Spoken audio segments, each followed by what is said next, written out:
ಈಶ್ವರ ಗುರುರಾತ್ಮೇತಿ ಮೂರ್ತಿ ಭೇದ ವಿಭಾಗಿನಿ ವ್ಯೋಮವದ್ವ್ಯಾಪ್ತ ದೇಹಾಯ ದಕ್ಷಿಣಾಮೂರ್ತಯೇ ನಮಃ.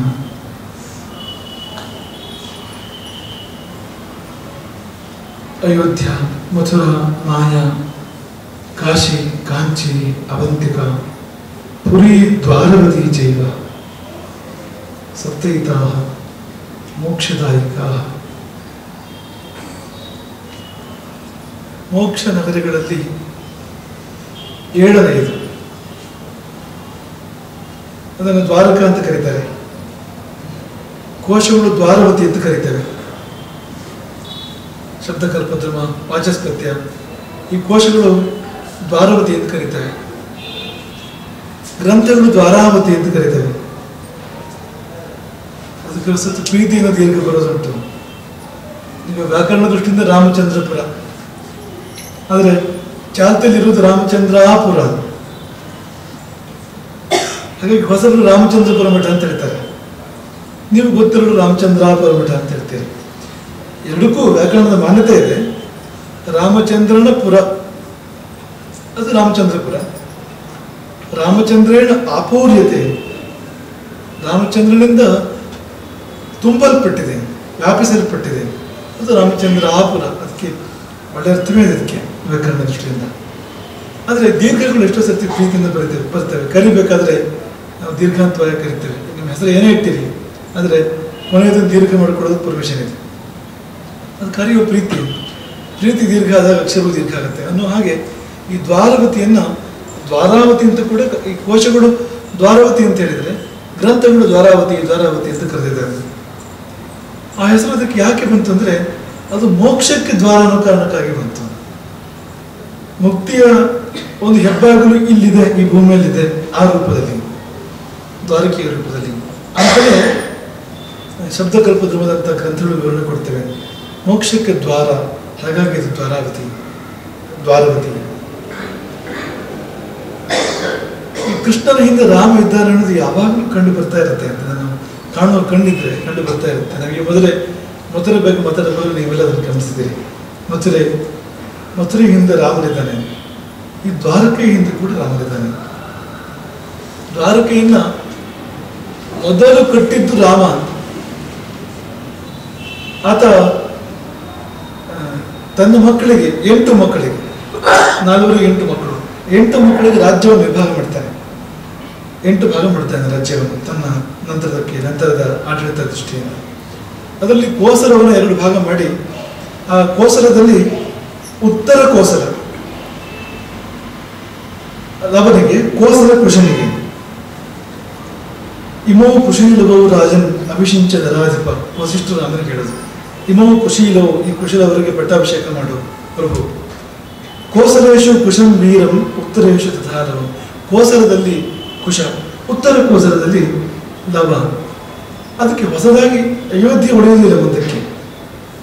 ನೋಡಿ, ಅದನ್ನು ನೋಡಿ, ಅದು ಕೂಡ ಸ್ವಾರಸ್ಯ. ಅಯೋಧ್ಯೆ ಪಾಳು ಬಿದ್ದು ಹೋಗುತ್ತೆ, ಅಯೋಧ್ಯೆ ನಶಿಸೋಗುತ್ತೆ, ಕಾಡಾಗುತ್ತೆ. ಋಷಭಮ ಪ್ರಾಪ್ಯ ರಾಜಾನ, ಋಷಭನೆನ್ನುವರು ಮುಂದೆ ರಾಜನಾಗಿ ಬಂದಾಗ ಪುನಃ ಉದ್ಧಾರ ಆಯಿತು ಅದರಿಂದ. ಅಲ್ಲಿವರೆಗೂ ಕಾಡಾಗಿತ್ತು ಅಯೋಧ್ಯೆ ಅಂತಲೇ ಪುರಾಣ ಗ್ರಂಥಗಳು ಹೇಳುವಂಥದ್ದು. ಹಾಗಾಗಿ ಅದು ಪಾಳು ಬಿತ್ತು, ರಾಮಾವತಾರ ಮುಗಿಯಿತು, ಅಯೋಧ್ಯೆ ಮುಗಿಯಿತು. ಅದರ ಜೊತೆಯಲ್ಲಿ ಮುಂದೆ ಕೃಷ್ಣಾವತಾರ ಬರಲಿಕ್ಕಿದೆ. ಅದಕ್ಕೆ ಪೂರ್ವದಲ್ಲಿ, ಬಹಳ ಪೂರ್ವದಲ್ಲಿ ಒಂದು ನಗರ ನಿರ್ಮಾಣ ಆಯಿತು. ಕುಶನಿಗೋಸ್ಕರವಾಗಿ ಒಂದು ನಗರ ನಿರ್ಮಾಣ ಆಯಿತು. ಕುಶಸ್ಯ ನಗರಿ ರಮ್ಯ ವಿಂಧ್ಯ ಪರ್ವತ ರೋಧಸಿ.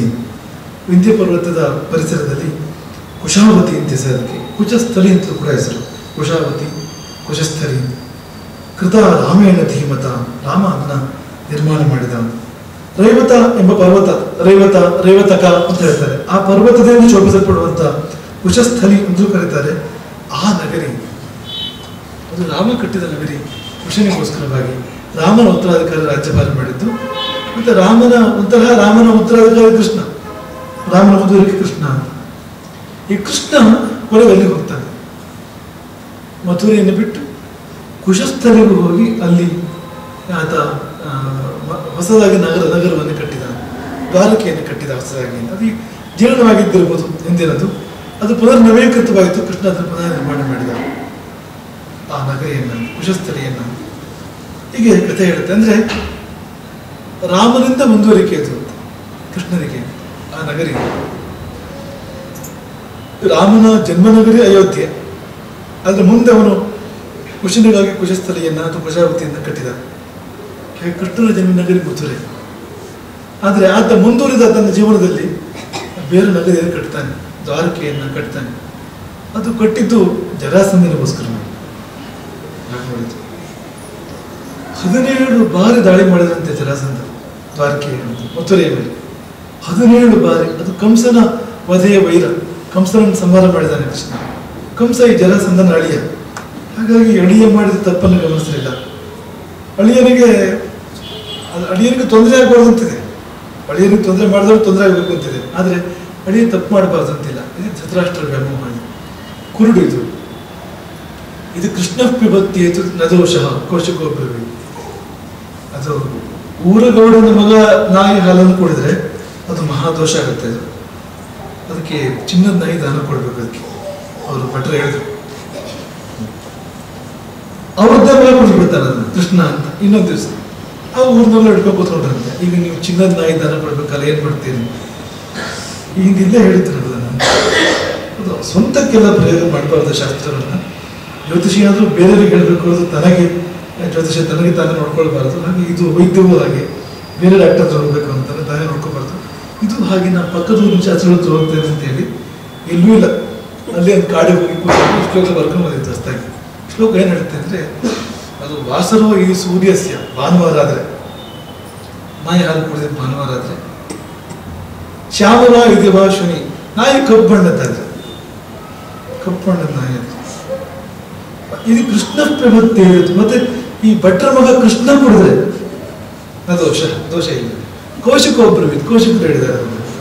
ಯಾವ ಕೋಶಕರು ಅವರು? ಇವರು ಜಬಲಿದ್ದಾರೆ ಕೋಶಕರು, ಜಬಲಿಂದ ತೆಗೆದು ಹಾಕಿದ್ದಾರೆ ಅಂಥದ್ದು. ಅದು ಎಲ್ಲ ಒಳ್ಳೆಯವರು ತುಂಬ ಇದ್ದಾರೆ, ಇಂಥವರು ಇರ್ತಾರೆ ಮಧ್ಯದಲ್ಲಿ. ಹಾಗಾಗಿ ನನ್ನ ಮಗ ಮಾಡಿದ್ರೆ ದೋಷ ಇಲ್ಲ ಅಂತ, ಅದನ್ನೇ ಬೇರೆ ಯಾರು ಮಾಡಿದ್ರೆ ದೋಷ ಇದೆ ಅಂತ. ಈ ಕಂಸ ಧೃತರಾಷ್ಟ್ರ ಈ ಕಂಸನ ಕುರಿತಾದ ವ್ಯಾಮೋಹ ಜರಾಸಂಧನಂಥದ್ದು, ಅವನು ಮಾಡಿದ ಅನ್ಯಾಯಗಳು ತಪ್ಪುಗಳು ಜರಾಸಂಧನ ಮನಸ್ಸಿಗೆ ಬರಲಿಲ್ಲ. ಅವನನ್ನು ಸಂಹಾರ ಮಾಡಿದ್ದಕ್ಕೆ ನಿನ್ನನ್ನು ಬಿಡೋದಿಲ್ಲ. 17 ಬಾರಿ ದಾಳಿ ಮಾಡ್ತಾನೆ ಮಥುರೆಯ ಮೇಲೆ, 17 ಬಾರಿ ಸೋಲ್ತಾನೆ. ಕೃಷ್ಣ ಇದ್ದ ಅಲ್ಲಿ. ವೀರರಾದ ಯಾದವರು ಕೃಷ್ಣನ ನಾಯಕತ್ವದಲ್ಲಿ ಧೀರೋದಾತ್ತವಾಗಿ ಎದುರಿಸಿ ಹಿಮ್ಮೆಟ್ಟಿಸ್ತಾರೆ ಜರಾಸಂಧನನ್ನು 17 ಬಾರಿ. 18ನೇ ಬಾರಿ ಬರುವಾಗ ಜೊತೆಗೆ ಕಾಲಯವನನ್ನು ಕರ್ಕೊಂಡು ಬರ್ತಾನೆ, ಲೇಚ್ಛ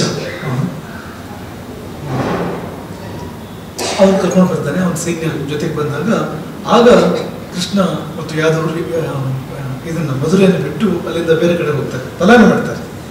ರಣಛೋಡಜಿ ಮಹಾರಾಜ ಅಂತ ಹೆಸರಿದೆ ಕೃಷ್ಣನಿಗೆ. ಒಂದು ಕೃಷ್ಣನ ಬಿರುದಾವಳಿಗಳ ಪೈಕಿ ಒಂದು ಉತ್ತರ ಭಾರತದಲ್ಲಿ ರಣಛೋಡ್ ಅಂದ್ರೆ ಯುದ್ಧ ಬಿಟ್ಟು ಓಡಿದವನು ಕೃಷ್ಣ. ಅಂದರೆ ಓಡಿದ್ದಕ್ಕೆಲ್ಲ ಬೇರೆ ಅರ್ಥ ಇರುತ್ತೆ. ಅಷ್ಟು ಸರ್ತಿ ಓಡಿದ್ದು ಅಂತ ನಮಗೆ ಅನಿಸಿದ್ರು ಕೂಡ ಏನೋ ಉದ್ದೇಶ ಇರುತ್ತೆ. ತಾನು ಸಣ್ಣವನಾದರೂ ಚಿಂತೆ ಇಲ್ಲ, ಇನ್ಯಾರು ದೊಡ್ಡವ್ರು ಮಾಡ್ಕೊಟ್ಟಿರ್ತಾನೆ ಅವನು. ಕೃಷ್ಣ ಬೇಕು ಅವನಿಗೆ, ಮುಖ್ಯವಾಗಿ ಜರಾಸಂಧನಿಗೆ. ಕೃಷ್ಣ ಓಡಿದ ಮೇಲೆ ಮತ್ತೆ ಮಥುರೆ ಬಗ್ಗೆ ಅವನಿಗೆ ಆಸಕ್ತಿ ಇಲ್ಲ. ಹಾಗಾಗಿ ಹಿಂಬಾಲಿಸಿದ, ಕಾಲವನ್ನು ಹಿಂಬಾಲಿಸಿದ ಕೃಷ್ಣನನ್ನ. ನಿಮ್ಗೆಲ್ಲ ಗೊತ್ತು ಆ ಕಥೆ. ಇದು ಗುಹೆ ಒಂದನ್ನು ಹೊಕ್ಕ ಕೃಷ್ಣ. ಗುಹೆ ಒಳಗೆ ಇಬ್ಬರು ಆದರು, ಒಂದು ಮುಕುಂದ, ಇನ್ನೊಂದು ಮುಚುಕುಂದ. ಮುಕುಂದ ಮತ್ತು ಮುಚುಕುಂದ. ಮುಕುಂದ ಅಂದ್ರೆ ದೇವರು, ಮುಚುಕುಂದ ಅಂದ್ರೆ ಬದ್ಧಶ್ರೇಷ್ಠ. ಅವನು ಯುಗದಿಂದ ಮಲಗಿದಾನಂತ, ಹಳೆ ಯುಗದವನು. ಇನ್ನೂ ಮಲಗಿ ನಿದ್ರೆ ಮಾಡ್ತಾ ಇದ್ದಾನೆ ಅವನು. ಕುಂಭಕರ್ಣನ ಅವನು ಏನೂ ಅಲ್ಲ ಅಂತ, ಯಾಕಂದ್ರೆ ಯುಗಗಟ್ಟಲೆ ನಿದ್ರೆ ಮಾಡ್ತಾ ಇದ್ದಾನೆ ಅವನು. ಕೃಷ್ಣ ಅವನಿಗೆ ಒಂದು ಚೂರೂ ತೊಂದರೆ ಮಾಡಿದೆ, ಆಮೇಲೆ ಅವನು ಹಿಂದೆ ಹೋಗಿ ನಿಂತ್ಬಿಟ್ಟಂತೆ. ಅದೆಲ್ಲ ಕೃಷ್ಣಂದು ವಿಶೇಷವೇ ಕೃಷ್ಣನದ್ದು. ಹಾಗೆ ಈ ಕಾಲಯವನ ಬಂದು ನುಗ್ಗಿದ. ಒಬ್ಬ ಒಳಗೋಗಿದ್ದು ನೋಡಿದಾನೆ ಕಾಲಯವನ, ಮತ್ತೊಬ್ಬ ಮೊದಲೇ ಗೊತ್ತಿಲ್ಲ ಅವನು. ಹೋಗಿ ಮುಚುಕುಂದನನ್ನ ಅಲ್ಲಾಡಿಸಿ ಎಪ್ಸಿ, ಏನು ಇಲ್ಲಿ ಬಿದ್ದು ಮಲಗಿದೀಯ, ಬಿಡ್ತೇನೆ ನನ್ನ ಅಂತೀವ ಅಲ್ಲಿ ಎಳೆದಾಡಿದ.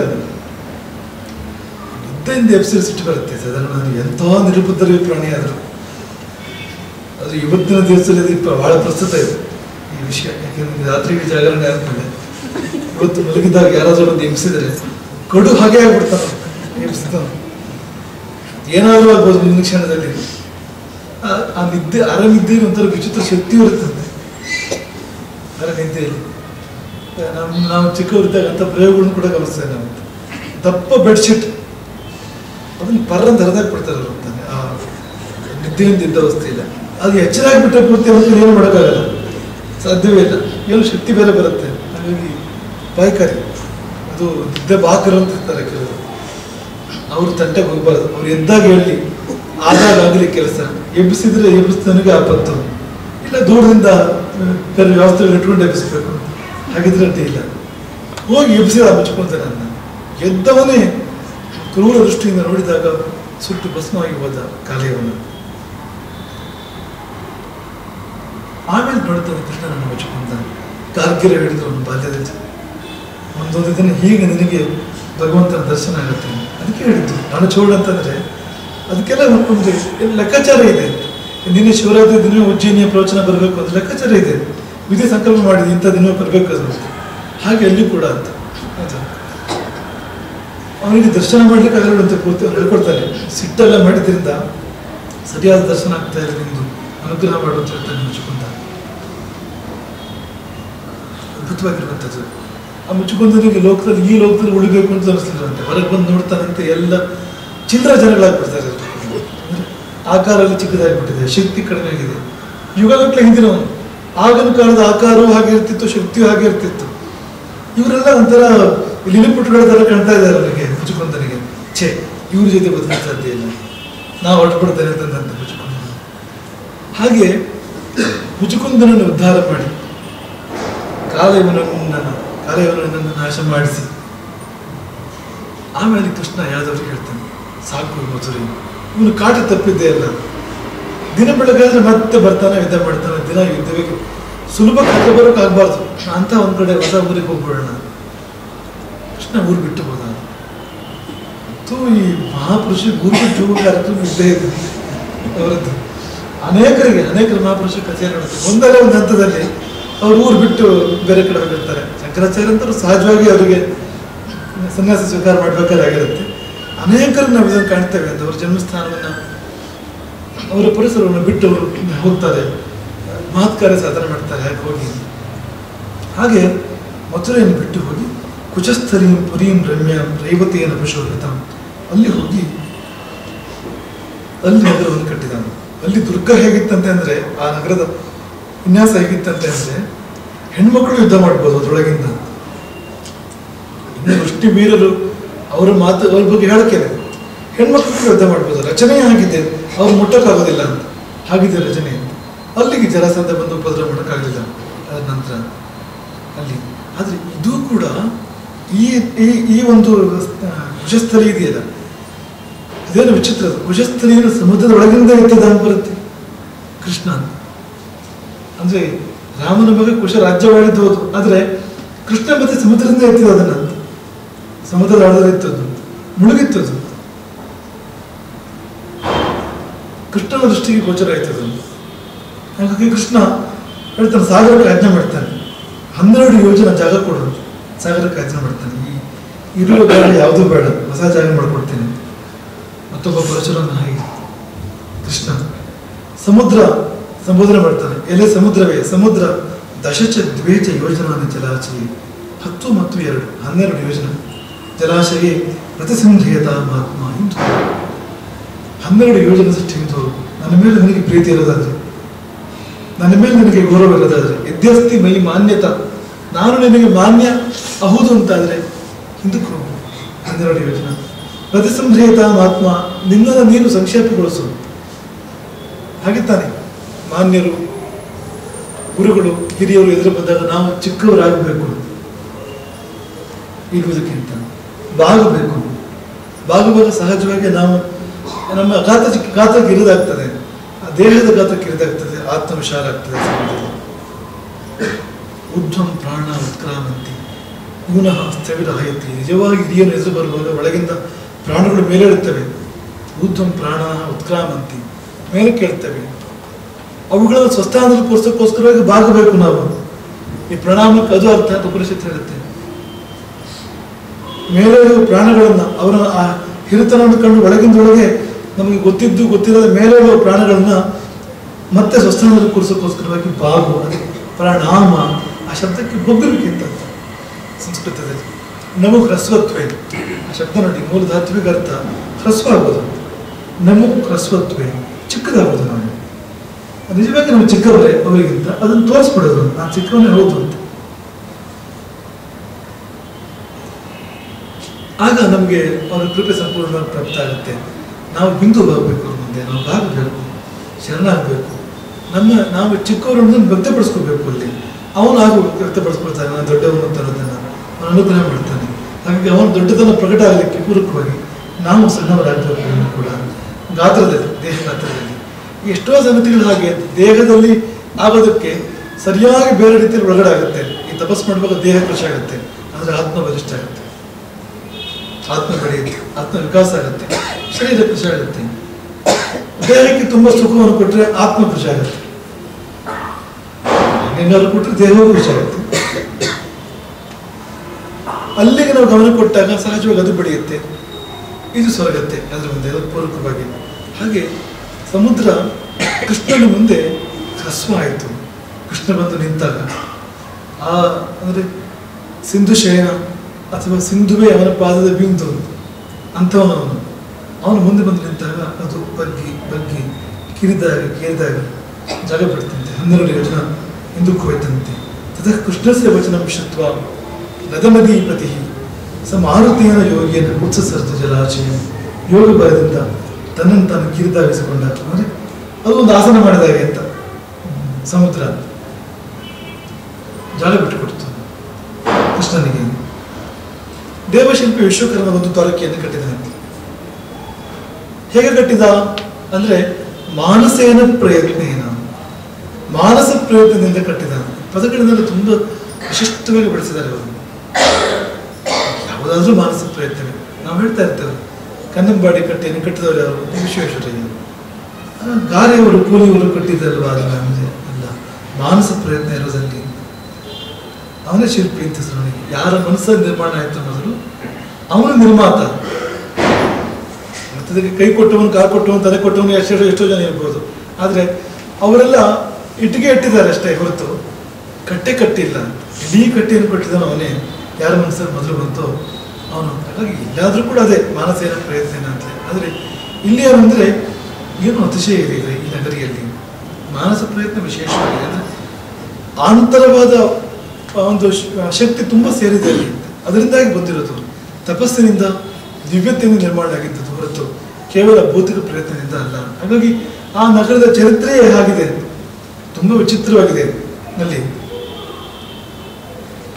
ಇದು ಹೀಗೆ ಇತ್ತು, ಆದ್ರೆ ಏನ್ ಮಾಡುದು? ಅದು ಹಾಗೆ ಇರೋದು, ಹಾಗೆ ಇರೋಕ್ಕೆ ಸಾಧ್ಯ ಇಲ್ಲದು ಯಾವಾಗಲೂ. ದ್ವಾರಕೆ ಮೆಟ್ಟಿನಂತೂ ನಿಜವೇ.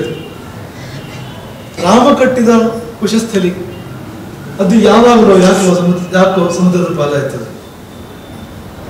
ಈಗ ಕೃಷ್ಣ ಅದನ್ನು ಉದ್ಧರಿಸ್ತಾನೆ, ಮತ್ತೆ ಮೇಲಕ್ಕೆ ಬರುತ್ತೆ ಅದು. ಕೃಷ್ಣನ ಕಾಲು ಬಿಡಿ ಅದು ಮೇಲಕ್ಕೆ ಇರುತ್ತೆ ಅದು. ದ್ವಾರಾವತಿ, ಕೃಷ್ಣನೂ ಇದ್ದ ದ್ವಾರ ಮೋಕ್ಷಕ್ಕೆ. ಮತ್ತೆ ಕೃಷ್ಣನ ಕಟ್ಟಿದ ನಗರಿ ಅದು ಕೂಡ ಮೋಕ್ಷ ದ್ವಾರ. ಅದು ಅಲ್ಲಿಂದ ಹೋಗ್ಬೋದು ಮೋಕ್ಷಕ್ಕೆ, ಅದು ಕೂಡ ಇತ್ತು. ಆದರೆ ಕೃಷ್ಣ ನಿರ್ಯಾಣವಾದ ಮೇಲೆ, ಕೃಷ್ಣ ತನ್ನ ಭೌತಿಕ ರೂಪವನ್ನು ತೊರೆದು ಹೊರಟು ಹೋದ ಮೇಲೆ ದ್ವಾರಕ್ಕೆ ಉಳಿಲಿಲ್ಲ. ಅದೇ ವಿಶೇಷ. ರಾಘವೇಶ್ವರ ಭಾರತಗಳಿಂದ ಹೊತ್ತ ರಾಮಭದ್ರ ಅವರು ಹೊರಟು ಹೋದ್ಮೇಲೆ, 33ನೇ ರಾಘವೇಶ್ವರ ಭಾರತಗಳು ಹೊರಟು ಹೋದ್ಮೇಲೆ ತಾನು ಈ ಭೂಮಿಯಲ್ಲಿ ಉಳಿಯೋಕೆ ಇಷ್ಟಪಡಲಿಲ್ಲ. ಅನ್ನ ನೀರುಗಳನ್ನು ತೊರೆದು ಪ್ರಾಣ ಬಿಡ್ತು ನಾವು ಕೇಳ್ತೇವೆ. ಹಾಗೆ ಆ ದ್ವಾರಕೆ ಕೂಡ ಹಾಗೆ. ಕೃಷ್ಣ ಹೋದ ಮೇಲೆ ದ್ವಾರಕೆ ಉಳಿಲಿಲ್ಲ. ನಿಮಿತ್ತಗಳು ಕಂಡುಬಂತಂತೆ. ಮೊದಲೇ ಕೃಷ್ಣ ನಿರ್ಯಾಣವಾಗ್ತಿರುವ ಹಾಗೆ ದುಶ್ಶಕನಗಳು, ದುರ್ನಿಮಿತ್ತಗಳು ಪ್ರಾರಂಭವಾದ ದ್ವಾರಕೆಯಲ್ಲಿ. ಅಲಂಕಾರಾಶ್ಚ ಛದ್ರಂಚ ಧ್ವಜಾಶ್ಚ ಕವಚಾನಚ ಕ್ರಿಯಮಾಣಾನಿ ದೃಶ್ಯಂತ ರಕ್ಷೋಭಿ ಸುಭಯಾನಕೈ. ಎಲ್ಲಿ ದೇವತೆಗಳು ನಡೆದಾಡ್ತಾ ಇದ್ರು ದ್ವಾರಕೆಯಲ್ಲಿ, ರಾಕ್ಷಸರು ಸುಳಿಯಲು ಕೂಡ ಭಯಪಡ್ತಾ ಇದ್ರು. ಅಂತ ದ್ವಾರಕೆಯನ್ನ ಭಯಾನಕರಾದ ರಾಕ್ಷಸರು ಪ್ರವೇಶ ಮಾಡ್ತಾರೆ. ದ್ವಾರಕೆಯ ವಿಭೂಷಣವನ್ನು ಅಪಹರಿಸ್ತಾರೆ ಅವರು. ಅಲಂಕಾರಗಳು, ದ್ವಾರಕೆಯ ಅಲಂಕಾರಗಳು, ಛತ್ರಗಳು, ಧ್ವಜಗಳು, ಕವಚಗಳು, ಅವುಗಳನ್ನ ಕ್ರೂರ ರಾಕ್ಷಸರು, ಘೋರ ರಾಕ್ಷಸರು ಎತ್ಕೊಂಡು ಹೋಗಿ ಕಾಣಿಸ್ತು ದ್ವಾರಕೆಯಲ್ಲಿ. ಕೃಷ್ಣನ ಚಕ್ರ ಇತ್ತು ದ್ವಾರಕೆಯಲ್ಲಿ. ಅಗ್ನಿದತ್ತವಾದ ಚಕ್ರ, ವಜ್ರನಾಭ, ಅದರ ನಾಭಿ ವಜ್ರದ್ದು, ಅದರ ಮಧ್ಯಭಾಗ ಇದೆಯಲ್ಲ ಚಕ್ರದ್ದು, ಅದು ವಜ್ರದಿಂದ ನಿರ್ಮಿತವಾಗಿರ್ತಕ್ಕಂಥ ಅಯೋಮಯವಾಗಿರ್ತಕ್ಕಂಥ ಅಂದರೆ ಲೋಹಮಯವಾಗಿರ್ತಕ್ಕಂಥ ಚಕ್ರ. ಈ ಇಡೀ ಯಾದವಕ್ಕೂ ನೋಡ್ತಾ ನೋಡ್ತಾ ಇರುವಾಗ ಮೇಲೆ ಬರ್ತದೆ. ದ್ವಾರಕೆಯನ್ನು ಬಿಟ್ಟು ಮೇಲೆ ಮೇಲೆ ಮೇಲೆ ದಿವಮಾಕ್ರಮತ ಗಗನವನ್ನ ಪರಂಧಾಮನ ಚಕ್ರ ಸೇರಿತ್ತು. ಅವನು ಹೋದ್ಮೇಲೆ ನಾವು ಯಾರೂ ಇಲ್ಲ ಅನ್ನೋ ಭಾವ ರಾಮನಲ್ಲಿ ಕೂಡ ಅದನ್ನೇ ಕಾಣ್ತೇವೆ. ರಾಮ ಮಹಾಪ್ರಯಾಣಕ್ಕೆ ಮಹಾಪ್ರಸ್ಥಾನಕ್ಕೆ ಹೊರಟನಿದ್ರೆ ಎಲ್ಲವೂ ಅವನ ಜೊತೆ ಹೊರಟು ಬಿಡ್ತವೆ.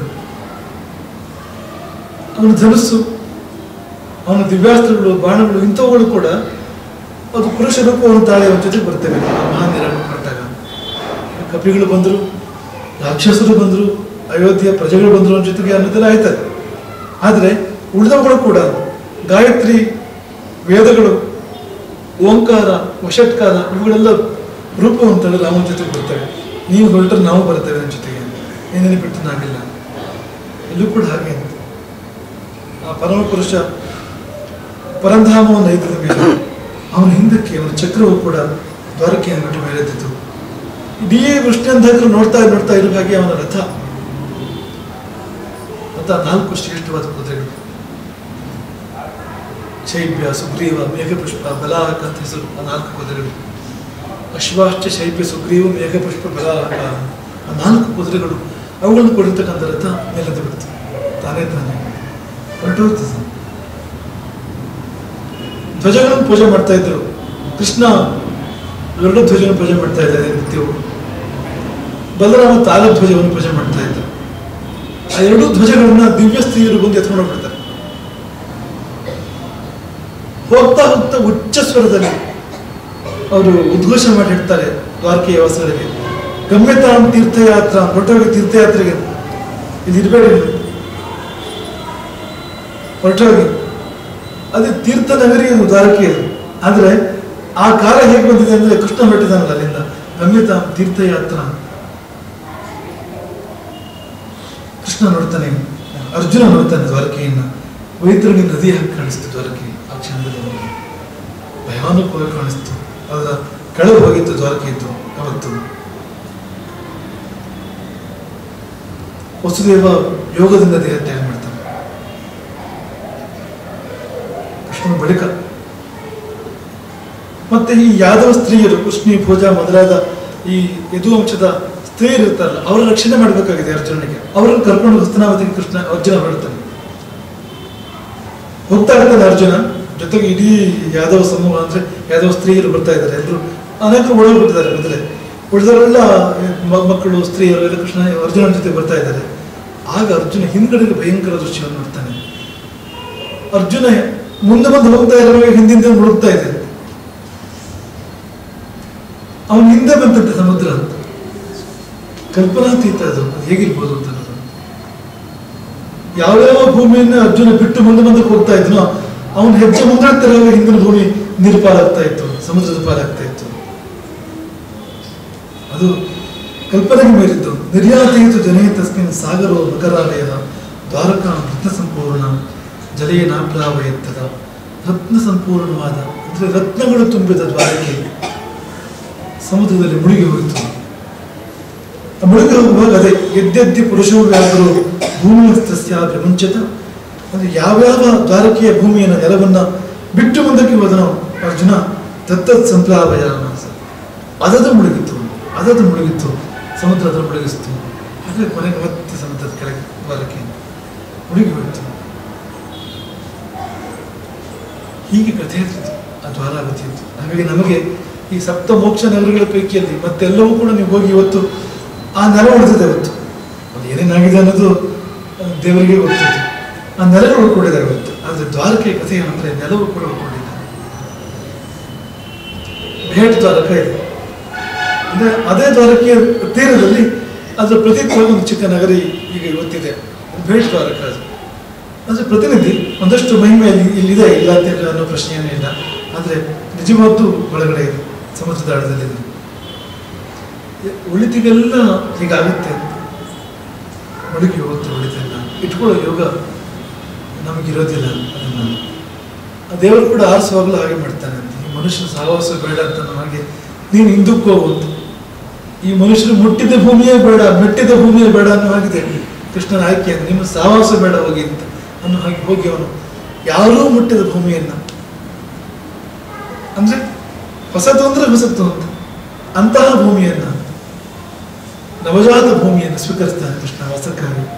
ಆದರೆ ಕೃಷ್ಣ ಹೊರಟ ಮೇಲೆ ಆ ಭೂಮಿ ಒಳ್ಳೆಯಿಲ್ಲ. ಅಂದ್ರೆ ಕೃಷ್ಣನಿಗಾಗಿಯೇ ಅದು, ಅಷ್ಟಕ್ಕಾಗಿ ಅಷ್ಟರ ಮಟ್ಟಿಗೆ ಆ ನೆಲಕ್ಕೆ ಕೃಷ್ಣನಿಷ್ಠೆ. ಅದಿಲ್ಲದೆ ನಾನಿಲ್ಲ, ಅವನಿಗಾಗಿ ನಾನು, ನೀವ್ಯಾರು ಬರೋ ಹಾಗಿಲ್ಲ, ನನ್ನ ಮುಟ್ಟುವಾಗುವಿಲ್ಲ ಮೆಟ್ಟುವಾಗಿಲ್ಲ ಅನ್ನೋ ಹಾಗೆ ಪವಿತ್ರವನ್ನು ಕಾಪಾಡಿಕೊಂಡಿರ್ತಕ್ಕಂಥ ನಗರ ಇದು. ನಮ್ಮ ಇತಿಹಾಸ ಪುರಾಣಗಳು ಸುಳ್ಳು ಅಂತ ಅನ್ನೋರಿಗೆ ಈ ನಗರಿಗೆ ಉತ್ತರ ಕೊಟ್ಟಿದೆ, ಮುಳುಗಿದ ಮೇಲೆ ಕೂಡ ಉತ್ತರ ಕೊಟ್ಟಿದೆ. ಈಗ ಮಹಾಭಾರತ ರಾಮಾಯಣ ಎಲ್ಲ ಕಲ್ಪನೆ ಕಟ್ಟುಕತೆ ಅಂತ ಅನ್ನೋರಿಗೆ ಇಲ್ಲ, ಅದು ನಿಜ ಅಂತ. ಈ ದ್ವಾರಕ್ಕೆ ಮುಳುಗಿತು ಸಮುದ್ರದಲ್ಲಿ ಅಂತ ಮಹಾಭಾರತ, ಹರಿವಂಶ ಇತ್ಯಾದಿಗಳು, ಭಾಗವತ ಇತ್ಯಾದಿಗಳು ವರ್ಣನೆ ಮಾಡಿದರು. ಈಗ ಇತಿಹಾಸಕಾರರು ಕೂಡ ಅದನ್ನು ಹೇಳ್ತಾರೆ, ಅವರಲ್ಲಿ ಹೋಗಿ ನೋಡಿದ್ದಾರೆ. ಬೃಹದಾಕಾರದ ನಗರಿ ಸಮುದ್ರದ ಆಳದಲ್ಲಿದೆ, ಅಲ್ಲಿ ಅನೇಕ ಸಂಗತಿಗಳು ಸಿಕ್ಕಿದ್ದಾವೆ, ಅಂದರೆ ಇಡೀ ನಗರದ ಅವಶೇಷಗಳು ಸಿಕ್ಕಿದ್ದಾವೆ. ನೀವು ಹೋಗಿ ಹುಡುಕಿದ್ರೆ ಇವತ್ತಿನ ಇಲ್ಲಿ ಅಂತರ್ಜಾಲದ ಇದರಲ್ಲಿ ಇಂಟರ್ನೆಟ್ಟಲ್ಲಿ ಹುಡುಕಿದ್ರೆ ಮುಳುಗಿದ ದ್ವಾರಕೆಯ ಫೋಟೋಗಳು ನಿಮ್ಗೆ ಲಭ್ಯ ಆಗ್ತವೆ. ಕೃಷ್ಣ ನಿಜ, ದ್ವಾರಕೆ ನಿಜ, ಮಹಾಭಾರತ ನಿಜ, ಭಾಗವತವು, ಹರಿವಂಶವು, ರಾಮಾಯಣ ನಿಜ ಅನ್ನೋದನ್ನ ಸಾರಿ ಹೇಳೋದಕ್ಕೆ. ಅಂದರೆ ಮುಳುಗಿಯೂ ಕೂಡ ಎತ್ತಿ ಹಿಡಿದಿದೆ ಅದು ನಮ್ಮ ಇಡೀ ಸಂಸ್ಕೃತಿಯನ್ನ, ನಮ್ಮ ಕಾವ್ಯಗಳನ್ನ, ನಮ್ಮ ಪವಿತ್ರ ಗ್ರಂಥಗಳನ್ನ ದ್ವಾರಕ್ಕೆ ಮುಳುಗಿ ಕೂಡ ಎತ್ತಿ ಹಿಡಿದಿದೆ. ಅದು ನಿಜ, ಅದು ನಿಜ, ಅದು ನಿಜ ನೋಡಿದೆ ನನ್ನ ಒಂಥರ ಸತ್ಯ ದರ್ಶನ ಮಾಡಿಸುತ್ತೇವೆ ಆ ದ್ವಾರಕೆ. ಅಂತಹ ದ್ವಾರಕೆ ಅದು ನಾನು ಮೊದಲೇ ಹೇಳಿದ್ರು. ಈ ಮೋಕ್ಷ ನಗರಗಳು ಹೇಗಿದ್ದಾವೆ ಅಂದ್ರೆ, ನೀವು ಸಂಪರ್ಕ ಸಾಧನೆ ಮಾಡಿದ್ರೆ ಸಾಕು, ನಿಮ್ಮನ್ನು ಉದ್ಧಾರ ಮಾಡ್ತೇವೆ. ಸಂಪರ್ಕ ಸಾಧನೆ ಮಾಡಿದ್ರೆ ಸಾಕು. ಆ ಸಂಪರ್ಕ ಸಾಧನೆ ಮಾಡುವಾಗ ನೀವು ಹೋಗಿ ಕುಳಿತರೆ ಬಹಳ ಪ್ರಶಸ್ತವಾಯಿತು, ಹೊರಗಿಂದು ಒಳಗಿಂದು ಎಲ್ಲ ಕಡೆಯಿಂದ ಬರುತ್ತೆ ಅದು ನಿಮಗೆ ಅದರ ಪ್ರಭಾವ. ಆದ್ರೆ ಹಾಗೆ ಮಾಡಕ್ಕೆ ಸಾಧ್ಯ ಆಗಿದ್ದಾಗ ಕೇವಲ ಮಾನಸ ಸಂಪರ್ಕವೇ ಸಾಕು ಅಂತ. ನಿಮ್ಮ ಅಂತಃಕರಣ ಹೋಗಿ ದ್ವಾರಕೆಯನ್ನು ಸೇರಿದರೆ ಆ ದ್ವಾರಕೆ ನಿಮ್ಮ ಕಡೆ ಹರಿಯಕ್ಕೆ ಶುರುವಾಗುತ್ತೆ. ದ್ವಾರಾವತಿ ಮುಳುಗಿ ಹೋಗಿದೆಯಲ್ಲ ಹೇಗೆ ಅಂತ ಯೋಚನೆ ಮಾಡಿಬಿಡಿ. ಅದು ಮಿಡಿಯುತ್ತೆ ಅದು ನಮ್ಮ ಒಳಗಡೆಗೆ ಅಂತ. ದ್ವಾರಕೆ ಕಥೆ ಇದೆಯಲ್ಲ, ಅದು ಮುಳುಗಿದ್ದು ಕೂಡ ನಮ್ಮನ್ನು ಒಂಥರ ಎಲ್ಲೋ ತಟ್ಟುತ್ತೆ, ನಮ್ಮ ಹೃದಯದ ಹಳವನ್ನು. ನಾವು ಕಣ್ಣೀರು ಸುರಿಸಾಗಿ ಮಾಡುತ್ತೆ, ನಾವು ಸುಮ್ಮನೆ ಕೂತ್ಕೊಳ್ಳೋದು ಮಾಡುತ್ತೆ. ಅದನ್ನ ಬಿಟ್ಟು ಬೇರೆ ಯೋಚನೆ ಮಾಡೋಕ್ಕಾಗೋದಿಲ್ಲ, ಒಂಥರ ಮಾಡುತ್ತೆ. ನಾವು ನಿಮಗೆ ತುಂಬ ಸಂಕ್ಷೇಪವಾಗಿ ಹೇಳಿದ್ರು ಆ ಕಷ್ಟ ನಿರ್ಯಾಣದ ಕಥೆಯನ್ನು. ಆ ಮಹಾಪುರುಷರು ತಾವು ಹೊರಟೋಗುವಾಗ ಕೂಡ ಎಂಥ ಛಾಪನ್ನು ಬೀರಿದ್ದಾರೆ ಅಂದರೆ, ರಾಮನಾಗಲಿ ಕೃಷ್ಣನಾಗಲಿ ಹಾಗೆ ಯಾರು ಹುಟ್ಟೋಕ್ಕೂ ಸಾಧ್ಯ ಇಲ್ಲ, ಹಾಗೆ ಯಾರು ಬದುಕೋಕ್ಕೂ ಸಾಧ್ಯ ಇಲ್ಲ, ಹಾಗೆ ಯಾರು ಹೋಗಕ್ಕೂ ಕೂಡ ಸಾಧ್ಯ ಇಲ್ಲ. ಅಂಥ ಬದುಕುಗಳು ಅವರಿದ್ದು, ಅಂಥ ಬದುಕುಗಳು. ಆ ನಗರಗಳು ಕೂಡ ಹಾಗೆ ಅವ್ರ ಬದುಕಿಗೆ ಸಾಕ್ಷಿಯಾಗಿ ನಿಂತಿದ್ದಾರೆ. ಅಂತಹ ದ್ವಾರಕೆ, ಮುಳುಗಿದ ದ್ವಾರಕೆಯಲ್ಲಿ ನಾವು ಮುಳುಗೋಣ. ನಮ್ಮ ಮನಸ್ಸು ಮುಳುಗಲಿ, ನಮ್ಮ ಜೀವ ಅಲ್ಲಿ ಮುಳುಗಲಿ. ದ್ವಾರಕೆಯಲ್ಲಿ ಮುಳುಗಿದ್ರೆ ನಿಮಗೆ ಉಪ್ಪು ನೀರು ಸೇರೋದಿಲ್ಲ, ಅಮೃತವೇ ಸೇರೋದಿಲ್ಲ. ದ್ವಾರಕೆಯಲ್ಲಿ ಮುಳುಗಿದ್ರೆ ಕೃಷ್ಣಾಮೃತ. ನೀವು ಏನು ಮುಳುಗಿದ್ರು ಅದು ಮುಕ್ತಿಯ ದ್ವಾರ ಅಂತ. ನೀವು ಎಲ್ಲೋ ಕೆಲವು ಕಾದಂಬರಿಗಳಲ್ಲೋ ಅಥವಾ ಸಿನಿಮಾಗಳಲ್ಲೋ ಅಂಥ ಸಿನಿಮಾಗಳಲ್ಲಿ ನೋಡ್ಬೋದೇನೋ, ಅಂದರೆ ಎಲ್ಲೋ ಒಂದು ದ್ವಾರ, ಸಮುದ್ರದ ಆಳದಲ್ಲಿ ಏನೋ ಒಂದು ಊರಂತರ, ಅಲ್ಲೇನೋ ಒಂದು ದ್ವಾರ, ಒಳಗಡೆ ಹೋದ್ರೆ ಏನೋ ಒಂದು ಭವ್ಯವಾಗಿರ್ತಕ್ಕಂಥ ಊರು, ಅಲ್ಲಿ ಏನೋ ನಿಧಿಗಳಿದೆ, ಇಂಥದ್ದೆಲ್ಲ ಎಷ್ಟೋ ಕಾದಂಬರಿಗಳು, ಸಿನಿಮಾಗಳು ಬಂದು ಹೋಗಿರ್ಬೋದು. ಆದರೆ ಇದು ನಿಜವಾದದ್ದು ಅಂತ. ನೀವೇನಾದರೂ ಸಮುದ್ರದ ಆಳದ ದ್ವಾರಕೆಯನ್ನು ನೀವು ಅಂತಃಕರಣದಿಂದ ಕೂಡ, ನೀವು ಅದರ ಅಂತಃಕರಣದಿಂದ ಆದರೂ ಪ್ರವೇಶ ಮಾಡಿದರೆ ನಿಮಗದು ಮೋಕ್ಷಕ್ಕೆ ದ್ವಾರವಾಗಿ ಕೃಷ್ಣನಿಗೆ ನಿಮ್ಮನ್ನು ಕರ್ಕೊಂಡು ಹೋಗುತ್ತೆ. ಯಾಕಂದರೆ ಕೃಷ್ಣನಿಗಾಗಿಯೇ ಇದ್ದ ಒಂದು ನೆಲ ಅದು, ಕೃಷ್ಣ ಭೂಮಿ ಅದು, ಕೃಷ್ಣ ಮಾತ್ರ ಭೂಮಿ ಅದು. ಕೃಷ್ಣನ ಬಿಟ್ಟು ಬೇರೆ ಯಾರಿಗೂ ಎಡೆ ಇಲ್ಲ. ಕೃಷ್ಣನ ಹಿಂದೂ ಇಲ್ಲ, ಮುಂದೂ ಇಲ್ಲ. ಕೃಷ್ಣ ಮರೆಯಾದ ಕೂಡಲೇ ಅದು ಕೂಡ ಮರೆಯಾಯಿತು. ಅವನು ಅಲ್ಲಿ ಸಾಗರವನ್ನು ಸೇರಿದ, ಕ್ಷೀರಸಾಗರವನ್ನು, ಇದು ಇಲ್ಲಿ ಸಾಗರವನ್ನು ಸೇರಿತು ಅನ್ನುವಾಗ ಕೃಷ್ಣ ಬೇರೆ ಇಲ್ಲ, ದ್ವಾರಕೆ ಬೇರೆ ಇಲ್ಲ. ನಾವು ಬೇರೆ ಆಗಬಾರ್ದು, ಕೃಷ್ಣ ದ್ವಾರಕೆಗಳಿಂದ ನಾವು ಬೇರೆ ಆಗಲ್ಲ. ಅದು ಆ ಎರಡು ವಾಕ್ಯಕ್ಕೆ ಮೂರನೇ ವಾಕ್ಯ ಸೇರಿಸೋಣ. ಕೃಷ್ಣ ಬೇರೆ ಇಲ್ಲ, ದ್ವಾರಕೆ ಬೇರೆ ಇಲ್ಲ, ನಾವು ಬೇರೆ ಇಲ್ಲ. ಸೇರಿದ್ರೆ ಅದು ನಿಜವಾಗಿ ನಮ್ಮ ದ್ವಾರಾವತಿ ಆಗುತ್ತೆ.